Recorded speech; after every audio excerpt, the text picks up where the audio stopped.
Hello, Imperial Assault community.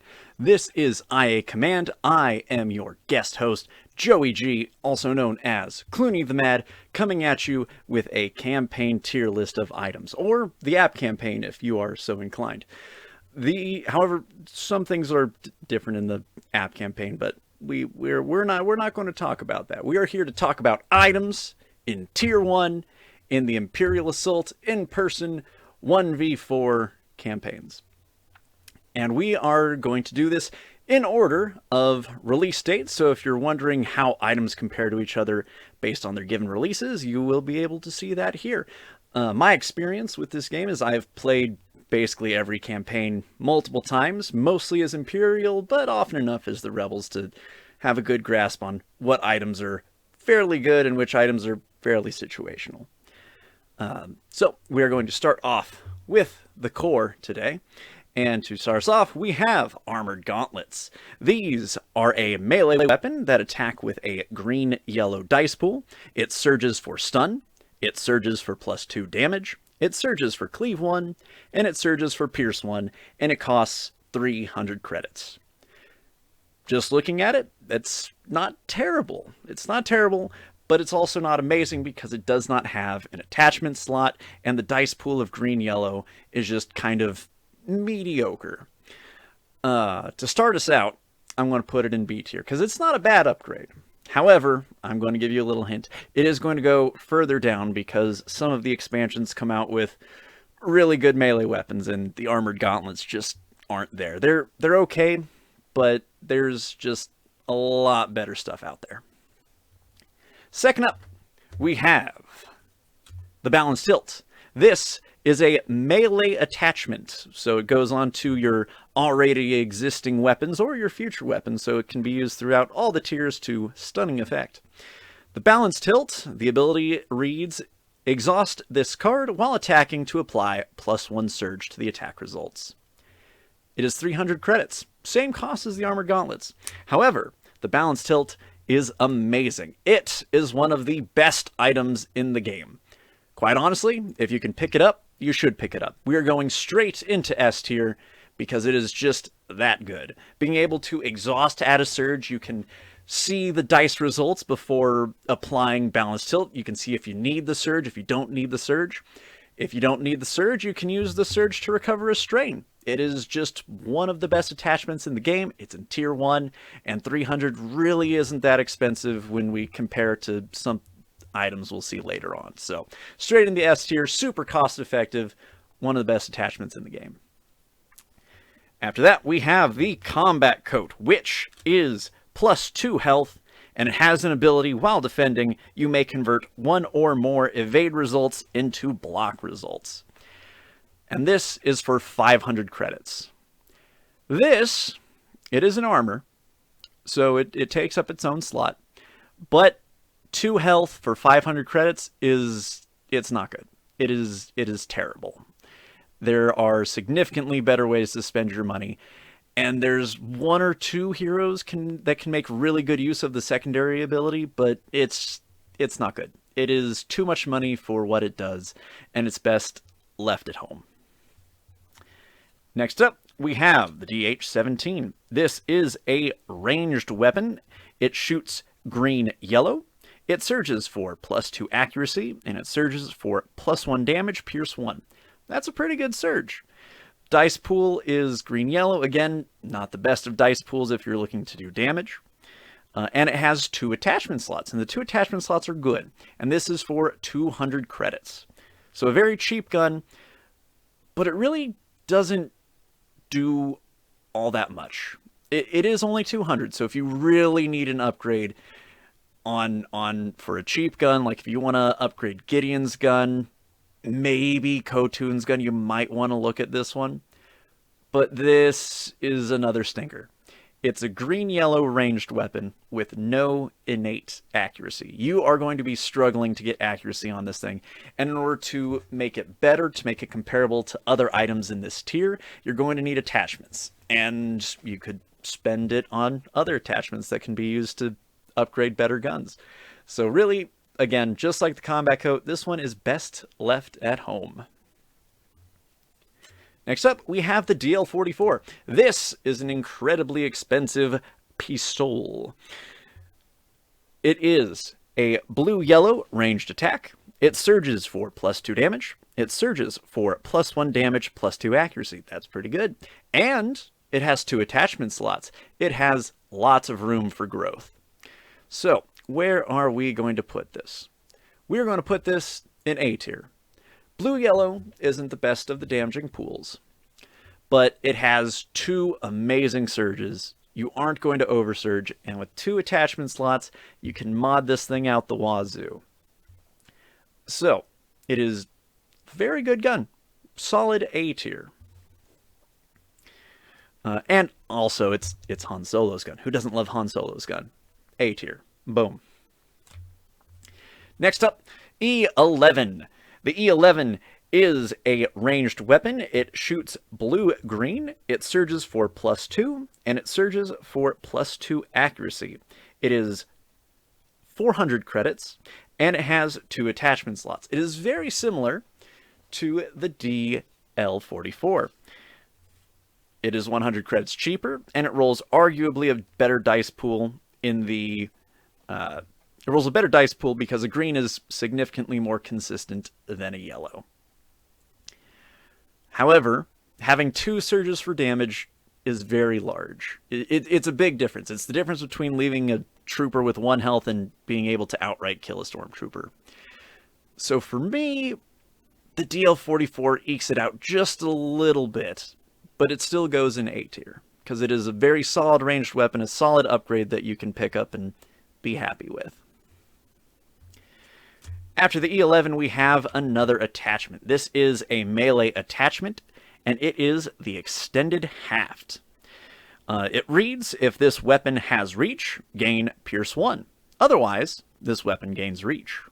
Reach is very nice. It makes your threat range much larger than just being straight up melee.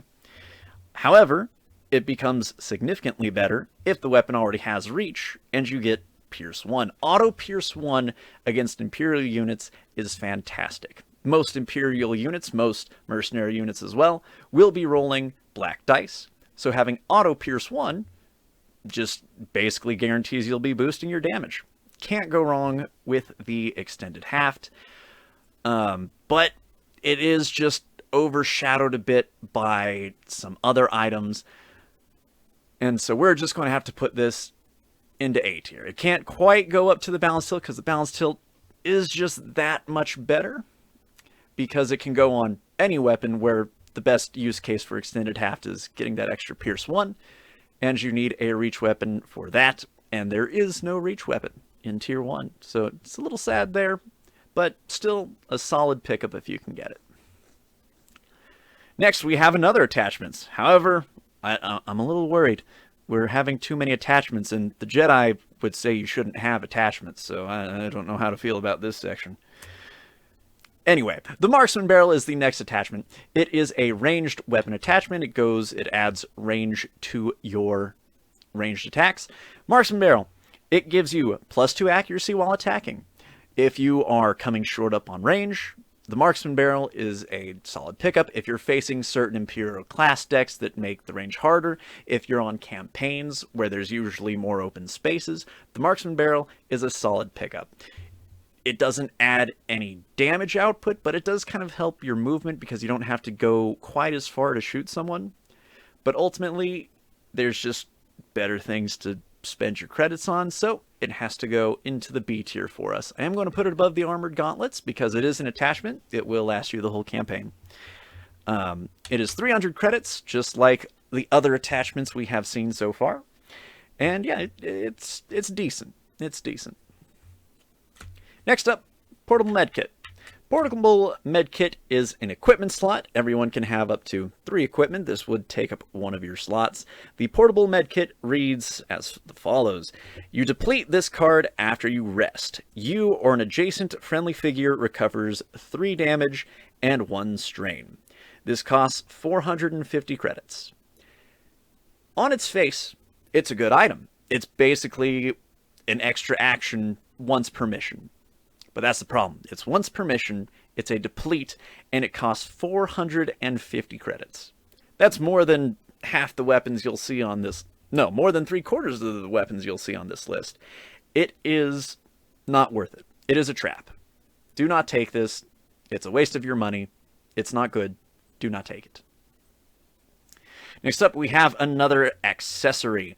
This is the survival gear. It reads as follows. Exhaust this card while performing a fist test to reroll 1 die. It has a second effect. You ignore additional movement point costs when entering difficult terrain. This costs 250. Difficult terrain, there's not that many tiles of difficult terrain. That effect really isn't going to help you all that much. The fist checks are some of the more common character checks. Like if you have an ability on a character card, fist comes up some amount of times. It's not a nothing burger, but it's generally not helping you kill things, and the bonus movement, the going over the difficult terrain, is just it's not that useful, especially on some maps where you won't even have any tiles of difficult terrain. So this has to go into the C tier. I would put it in the D tier, but there are a lot of character checks that involve fist, and it will help with some of the mission checks as well, but not as much as some of the other ones. It is definitely not the most common check you'll get for mission objectives. Usually that's going to be wrench or eye. Fist gets in there, but yeah, this goes into C. It's okay, but really only get it if you're really flush with credits or you have nothing better to buy. But you might even want to just save your credits for tier 2. There's some really good stuff in tier 2. But anyway, let's move on from that. Next, we have the TAC display, the tactical display. This is a weapon modification for ranged weapons. It reads as follows. You exhaust this card while attacking to apply +1 surge to the attack results.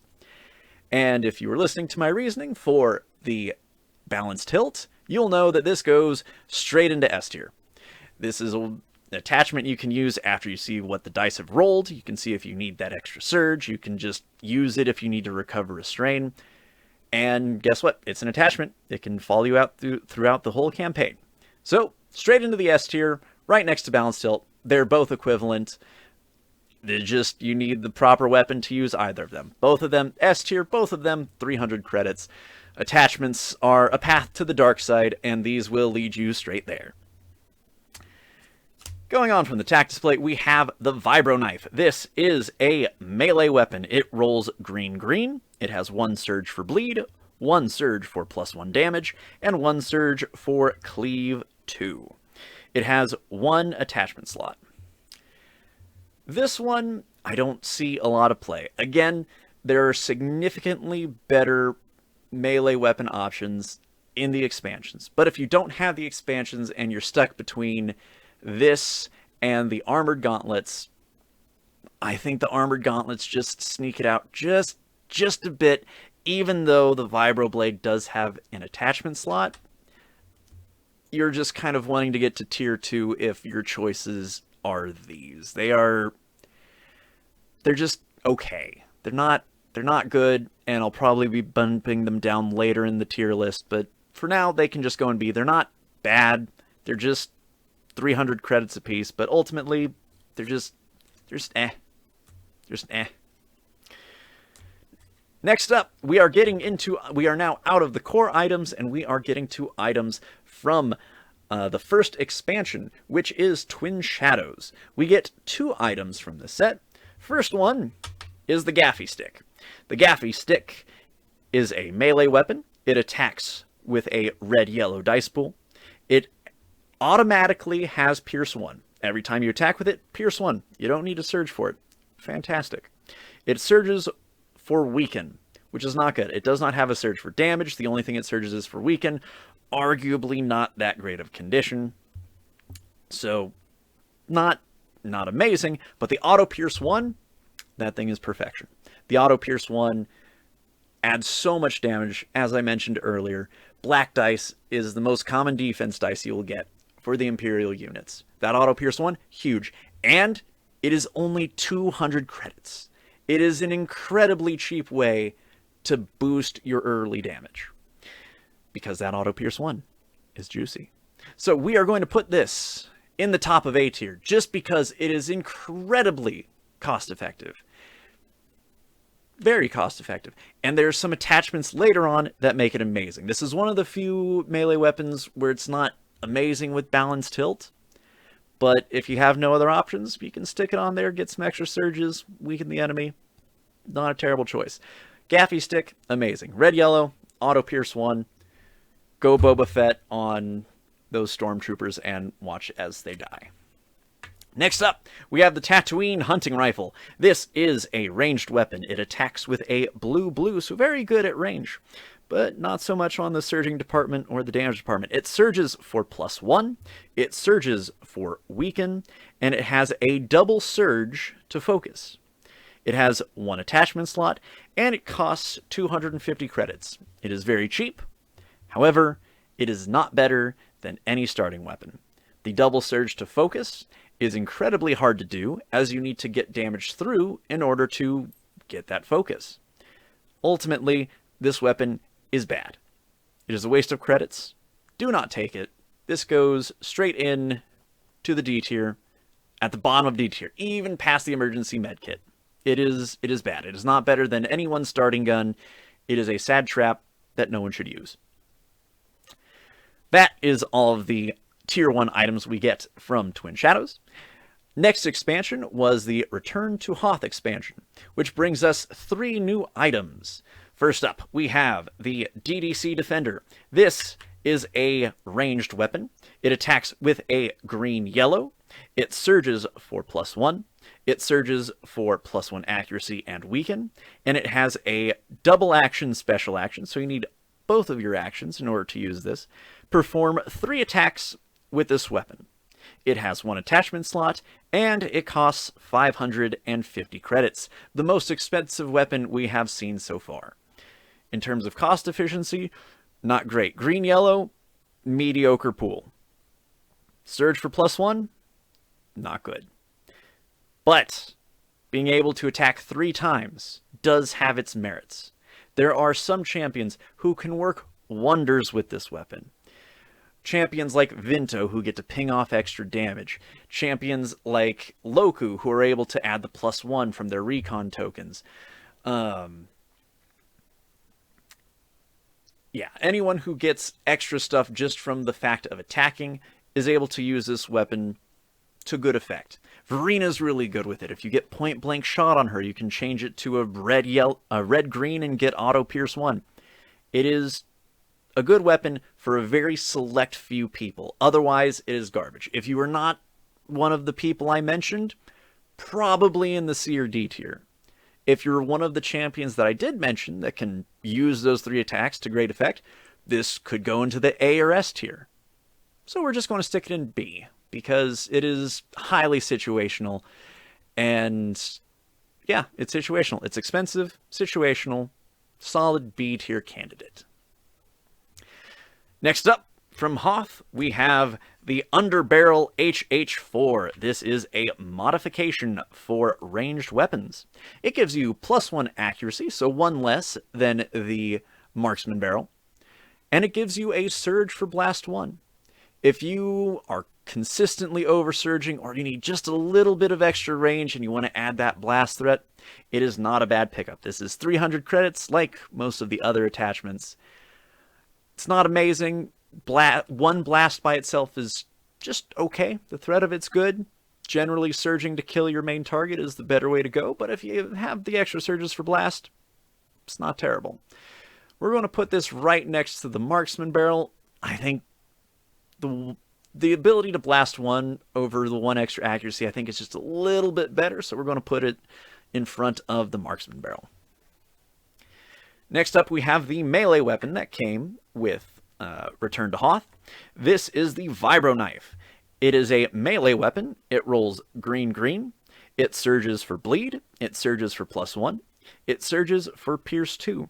It has no attachment slot, but it only costs 150 credits, which is incredibly cheap and As a weapon itself, that Pierce 2, as I mentioned, Imperials, they love the black dice, that Pierce 2 will come in quite handy. It has a decent shot of one-shotting a Stormtrooper, and so for that, we are going to put it into the B tier. Close to the top of B tier. I think if you really want that melee weapon upgrade, you'll probably take it over either the Underbarrel or the Marksman Barrel.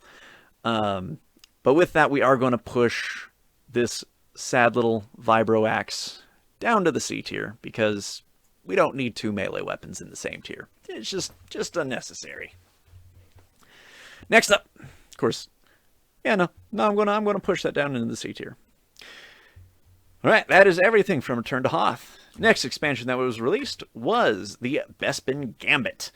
And from the Bespin Gambit, we start off with a piece of armor. This is the Shadow Silk Cloak. This is an armor. It has the ability, exhaust this card when an enemy targeting you, when an attack targeting you is declared, not while the attack is rolling, but when the attack is declared, to apply either -2 accuracy or +1 evade to the results. This costs 350 of your hard-earned money. That's more than most of the attachments, and quite honestly, this is not good. You'll occasionally it will occasionally let you dodge an attack or save you 2 damage, but since this is on declare, it's kind of a stinker. So we're going to put this at the very bottom of C tier. It could possibly go into D tier, but on the occasion that you make 1 attack miss, it could be worth it. Next up, we have the Vibro Sword, which is a solid melee weapon. This is a melee weapon. It rolls blue-green on its attack. It surges for bleed. It surges for +2 damage. And it has a 1 strain ability. Use while attacking to apply Pierce 1 to the attack results. It has 2 modification slots, so that's pretty good, and it can last you a decent amount of time. The strain ability to use while attacking to apply Pierce 1, great if you need to push through that 1 damage. We are going to put the Vibro Sword in a solid A tier. We're going to put it probably just above the E11. It is a solid pickup for any of you melee heroes out there, and so yeah, it'll rest in the middle of A tier, just squarely between. I don't think it's as good as the Gaffy Stick. It does have the attachment slots, but it's 150 credits more, so if you really are pinching for credits, Gaffy Stick is the way to go. That is all of our items from the Bespin Gambit. Next up, we have the... Oh, there. All right, Jabba's Realm. Jabba's Realm items. These are all pretty good items. First up, we have the Back-to-Pump. It is an accessory, so one of your 3 accessory slots. It reads, at the start of your activation, recover 1 strain or discard 1 harmful condition.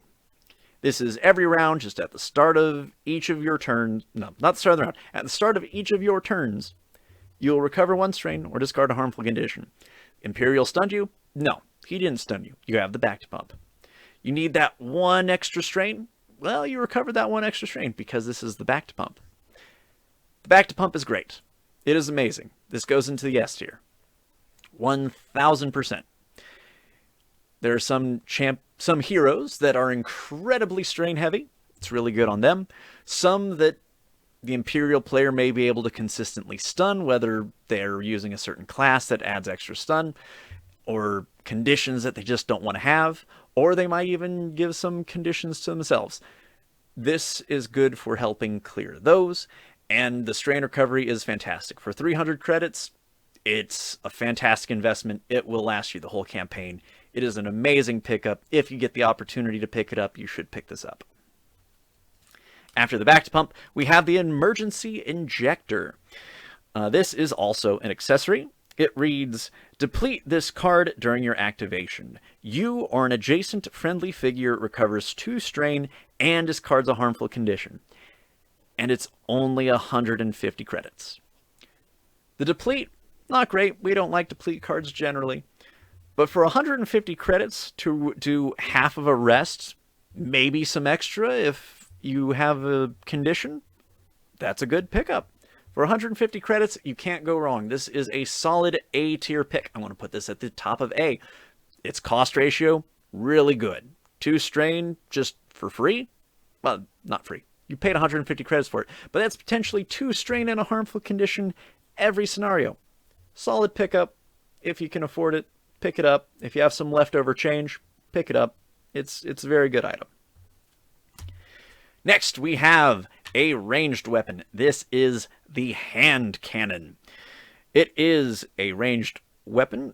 It rolls red. So it doesn't have any accuracy by itself. Luckily, the blaster itself gives you +1 accuracy. It also has an ability. When you declare an attack with this weapon, you may apply -1 damage and +2 accuracy to the attack results. It also has 1 attachment slot, and it costs 400 credits, the exact same as the E11. However, it significantly can surpass the E11 in terms of damage. With red, you can cap out at 6, which is a pretty good damage cap. The range is limiting. Yes, you can throw on a marksman barrel on it. You could potentially throw on a underbarrel on it. Wouldn't be terrible for either of those. This gun is incredibly good on someone like Biv, although Biv's bad. Don't play him. Biv is bad. But this is his favorite gun. Red is a solid pickup. Anyone who can get innate accuracy or just wants to push through damage and get up close, good gun on them. It's also good on Onar. Onar loves the hand cannon. Hand cannon's great. Top of A tier for me.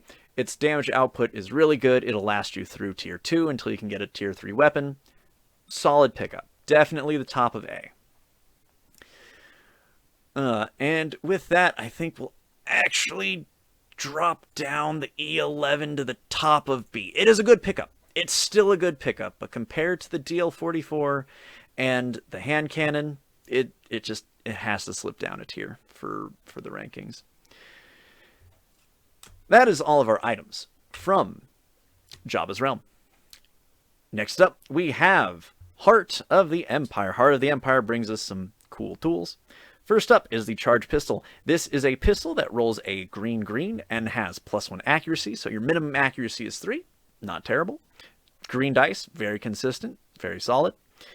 It surges for +1 damage, and it surges for gaining 1 damage token. Now, the gaining 1 damage token, you don't need to apply any damage to get this, so if you miss, if your attack gets dodged, if you just have surges left over, you can gain +1 damage.